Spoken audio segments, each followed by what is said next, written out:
बराबर है। तो अभी हम लोग एग्जांपल समझ लेते हैं। जैसे प्राइमरी एमाइन है, प्राइमरी एमाइन, तो इससे आपका जनरल फॉर्मूला कोई पूछेगा तो क्या आएगा, RNH2।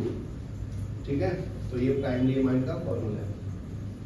तो इसको हम लोग स्ट्रक्चरल फॉर्म में कैसे लिखेंगे, RNHH। ठीक है, तो ये दोनों फॉर्म में मैं बता दिया हूँ। एग्जाम्पल देख लेते हैं 2-3, जैसे CH3NH2। ठीक है, इसका स्ट्रक्चर बनाओगे तो ऐसे बनेगा।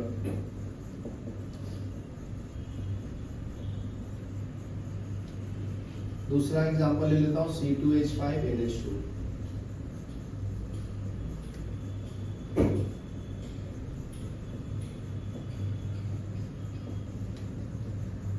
ठीक है, तीसरा एग्जाम्पल है C3H7NH2।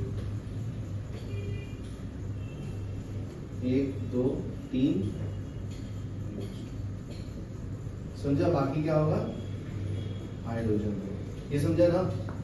तो ये आपका प्राइमरी का होगा। सेकेंडरी का एग्जांपल समझते हैं। सेकेंडरी एमाइन, सेकेंडरी एमाइन में दो पार्ट्स होंगे, सिमेट्रिकल और अनसिमेट्रिकल। तो इसके दो पार्ट्स होंगे, सिमेट्रिकल एमाइन, सिमेट्रिकल एमाइन। तो R2NH को बोलेंगे हम लोग सिमेट्रिकल, मतलब यहाँ पे R जो है वो सेम है, जैसे CH3NH CH3। ठीक है, अनसिमेट्रिकल में डिफरेंट एल्काइल ग्रुप आएगा, अनसिमेट्रिकल एमाइन। ठीक है, तो इसमें आएगा R1NH R2। ठीक है, तो एग्जांपल देखो CH3NH C2H5। ठीक है, डिफरेंट भी होगा, इसका है मान लीजिए C3H7NH C2H5। तो दो R ग्रुप है, तो ये सेकेंडरी एमाइन हो गया। ठीक है, तो इसको हम लोग ऐसे भी लिख सकते हैं, CH3 2 times NH। ठीक है, नेक्स्ट आता है tertiary amine. Tertiary amine, tertiary amine का फॉर्मूला क्या है, R3N ना। तो इसको हम लोग ऐसे भी लिख सकते हैं, RNRR।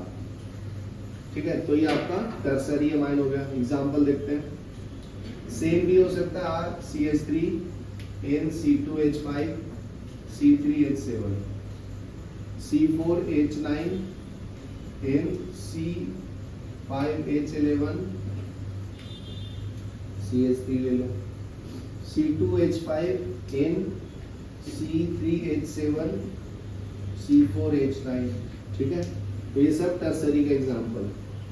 क्वाटरनरी एमाइन में क्या होगा, 4 R ग्रुप होंगे, मतलब RN प्लस। प्लस क्यों, क्योंकि ये लोन पेयर इसके साथ बॉन्डिंग किया है, इसका मतलब ऐसा है।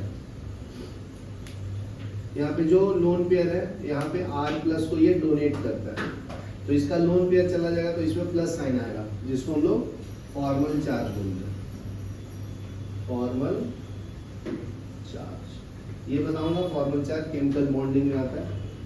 तो यहाँ पे एग्जांपल ले लेते हैं, ये चारों डिफरेंट भी हो सकता है, सेम भी हो सकता है, जैसे CH3N C2H5 C3H7 C4H9।